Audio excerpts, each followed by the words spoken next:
ছক্কাটা মারার পর তিনি স্বাভাবিকভাবেই হেঁটে যাচ্ছিলেন, কিন্তু হঠাৎ তার সাথে এটা কি হয়ে গেল। অস্বস্তি বোধ করছিলেন, বসে পড়লেন নিজেই। সতীর্থ ব্যাটসম্যান এসে কিছু বলতে না বলতেই, কিছু বুঝে ওঠার আগেই তিনি পড়ে গেলেন মাটিতে।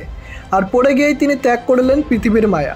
হ্যাঁ দর্শক, ছক্কা মারার পরপরই পিচের ওপরেই শেষ নিঃশ্বাস ত্যাগ করলেন ভারতীয় এই তরুণ ব্যাটসম্যান। আহা, মৃত্যু আমাদের কতটা নিকটে। কখন যে কার মৃত্যু চলে আসবে, কখন যে কার পৃথিবীর মায়া ত্যাগ করতে হবে কেউ জানে না। আমাদের মৃত্যু নিশ্চিত সেটা আমরা জানি, কিন্তু আমাদের মৃত্যু কখন হবে সেটা আমরা কখনোই জানি না, বা জানার কোনো সম্ভবই নেই। তাই প্রত্যেকটা মুহূর্তে একটা মানুষের মৃত্যুর কথা চিন্তা করা উচিত। বলছিলাম ক্রিকেট খেলায় ছক্কা মারার পরপরই মৃত্যু কোলে ঢলে পড়া ভারতীয় ক্রিকেটার হরজিৎ সিংকে নিয়ে। তিনি ফিরোজপুরের তরুণ ক্রিকেটার। এদিন ফিরোজপুরের জেলা স্কুল মাঠে খেলা চলছিল।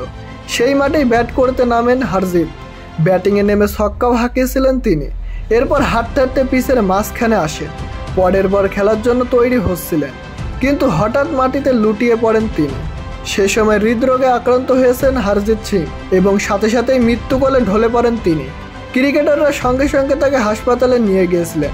সেখানে সিপিআর দেওয়া হয়, কিন্তু তাকে আর বাঁচানো সম্ভব হয়নি।